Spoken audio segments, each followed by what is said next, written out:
Assalamualaikum warahmatullahi wabarakatuh. Selamat malam, sahabat ngobrol sama Ibu. Halo, apa kabar? Semoga sehat semua ya sampai dengan hari ini. Selamat malam Bu Isti. Selamat malam Mbak Kiki. Halo Ibu, apa kabar Bu? Alhamdulillah. Nah, kita udah cukup lama nggak ketemu nih Bu ya. Iya, 2 minggu ya. Bu Isti, gimana kalau ada sesi kali ini ya, kita tuh bahas salah satu fase kali ya di dalam kehidupan tuh yang menurutku dan menurut sebagian besar orang sih mestinya itu penting banget, fase pernikahan. Nah, mungkin buat pendengar ngobrol sama Ibu yang belum menikah, OTW menikah, dalam persiapan menikah, atau pasangannya dan rencana untuk ke depan mungkin akan segera menikah. Mungkin kita bisa bahas sedikit tentang itu ya Bu. Betul Mbak Kiki. Menikah itu ada suatu proses yang melibatkan tidak hanya fisik, pikiran, mental, juga perasaan dan keberanian dalam menempuh kehidupan yang berbeda dengan sebelumnya kan Mbak Kiki ya. Dulunya kan seorang diri, ada orang tua, sekarang harus melakukan hidup mandiri dan dengan pasangan. Kemudian juga dia harus berani untuk menjadi bagian hidup dari pasangannya dan menjalin hubungan untuk saling melengkapi dan juga mencapai sebuah kebahagiaan atau cita-cita bersama. Begitu kan Mbak Kiki? Betul Bu. Jadi mungkin kita membagi kehidupan kita yang sebelumnya satu sendiri, sekarang jadi kita melebur gitu jadi satu kan Bu. Dua orang manusia yang ketemunya udah gede gitu kan. Proses meleburnya itu Bu dipengaruhi sama mungkin usia nggak sih Bu? Atau mungkin semua orang yang dengan usia tertentu, minimal tertentu pasti sudah siap kali ya nyebutnya ya? Apakah demikian atau gimana ya Bu kalau usia tuh? Wah, ini pertanyaan yang sangat baik nih. Makanya malam ini Mbak, kita undang Mas Jawad. Karena dia punya pengalaman yang menarik. Karena Mas Jawad berani untuk menikah dalam usia muda. Halo Mas Jawad, selamat malam Mas Jawad. Selamat malam Mbak Kiki, selamat malam Bu Isti. Perkenalkan, sahabat ngobrol sama Ibu. Ini Mas Jawad, beliau dari Global Talent and Learning Partner di Gojek. Nah, kita langsung mau nanya nih Mas Jawad, kalau boleh sharing nih Mas, dulu menikah usia berapa ya Mas? Terus kok bisa berani mengambil keputusan menikah di usia tersebut? Itu kenapa dan bagaimana latar belakang? Baik. Oke, Mbak Kiki, Bu Isti, mungkin sedikit sharing. Dulu saya menikah saat masih usia 22 tahun. Saat itu istri usia 21 tahun. Sama-sama belum lulus kondisinya. Kami menikah di tanggal 2. Tanggal 4-nya saya sidang skripsi, sementara istri saya harus UAS gitu kan. Pastinya latar belakang keluarga itu sangat berpengaruh ya Mbak Kiki. Karena kami sama-sama menyadari bahwa kesiapan menikah itu bukan siapa cepat dia dapat atau semakin cepat semakin baik, bukan. Tapi kembali lagi ke kesiapan diri. Ada juga role model dari orang tua gitu, karena kebetulan orang tua saya dan orang tua istri sama-sama dulunya juga menikah muda, dan beliau berdua pun sering sharing saat kami sudah beranjak remaja dewasa. Kami pun kepo ya, nanya dulu kenapa sih mama, papa, bapak, ibu gitu, kenapa nikah muda. Akhirnya beliau pun menjelaskan baik itu sudut pandang agama, sudut pandang psikologi, kesehatan dan lain sebagainya, ada pertimbangan-pertimbangan itu. Akhirnya kami pun belajar dari role model orang tua itu. Nah, yang ketiga Mbak, yaitu tentang kebutuhan saya pribadi nih sebagai laki-laki dan juga sebagai waktu itu mahasiswa yang sudah mau lulus, untuk memiliki partner setelah kuliah untuk mencapai cita-cita. Karena saya berpikir bahwa akan semakin lebih seru nih kayaknya gitu ya. Dan beneran seru ternyata. Wah, ternyata seru juga ya Mas ceritanya. Boleh nggak Mas Jawad menceritakan selama dalam perjalanan itu tantangannya gimana ya? Apakah sempat miskomunikasi atau gimana gitu Mas? Bener banget Bu Isti, setiap pernikahan itu pasti punya tantangan, pasti punya challenge yang harus dihadapi. Nah, apalagi yang menikah usia muda, dan ini saya sadari secara langsung gitu ya, yaitu yang pertama adalah memahami karakter pasangan.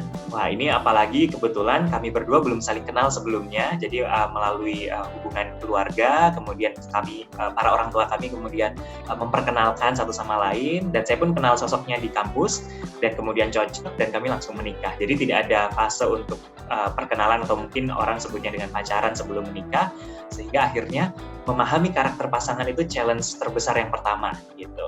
Nah, kalau ditanya tips and triknya, dan ini pun masih terus berjalan ya Bu ya, bahkan nanti saat usia pernikahan 20 tahun, 30 tahun sebenarnya kita belum bisa mengenali 100%, karena setiap hari kita berubah, setiap hari kita berproses, jadi setiap hari pun mengenal lebih dalam lagi pasangan kita.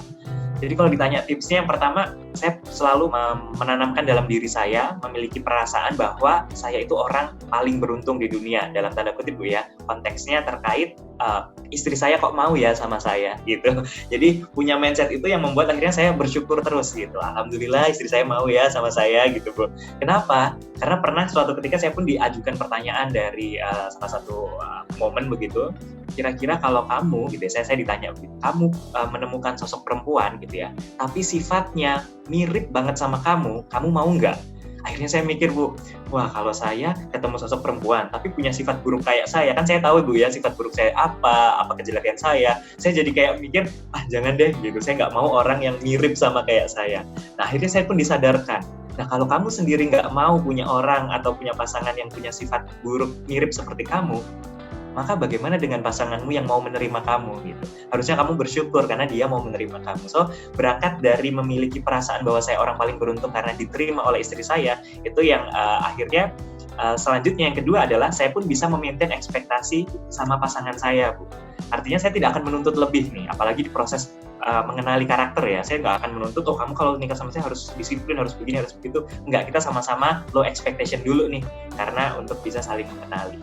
Dan yang ketiga, terbuka terhadap feedback gitu Bu. Apalagi kalau kita punya latar belakang berbeda, so di sini ketika ada beberapa tindakan atau beberapa sikap yang agak berbeda karena punya latar belakang berbeda, terbuka untuk bisa kasih feedback. Dan kami sepakat nih bahwa kita jangan baper ya, kalau aku ngasih tahu ini, tangkap isinya aja, jangan diambil masukin ke hati. Ya meskipun proses itu terus berjalan. Ayo inget ya, jangan baper dan sebagainya, itu masih saling ngingetin. Mas Jawad kan udah pernah ngalamin ya, sudah berapa tahun ya Mas perkawinannya? Sekitar perkawinan 4 tahun, mau ke 5 tahun nanti Januari Bu. Udah hampir 5 tahun.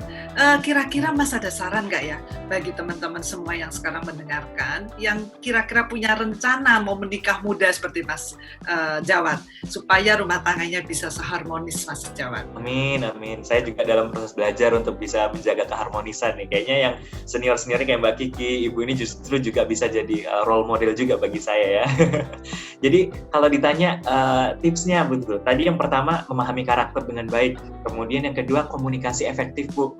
Komunikasi efektif ini dimulai saat saya setahun pertama menikah itu saya LDR. Akhirnya saya memahami bahwa LDR itu challenge-nya juga luar biasa nih, khususnya dalam intensitas komunikasi. Jadi seberapa sering kita komunikasi gitu. Akhirnya kami menyepakati untuk komunikasinya ada jam-jam tertentu. Misalnya setiap malam harus komunikasi minimal 1 jam. Jadi benar-benar fokus untuk mendengarkan dan lain sebagainya. Yang kedua, terbuka terhadap keinginan dan juga like and dislike gitu. Meskipun itu sederhana, ya elah masa gini aja kamu gak suka, ya elah masa gini aja. Nah, bagi kita setiap orang itu kan pasti punya ego ya Bu ya. Nah itu bagaimana kita juga memahami ego pasangan kita itu juga penting banget gitu. Apalagi di usia muda itu saya paham banget proses juga untuk mencari jati diri dan lain sebagainya. So itu yang benar-benar harus disadari dan disiapkan.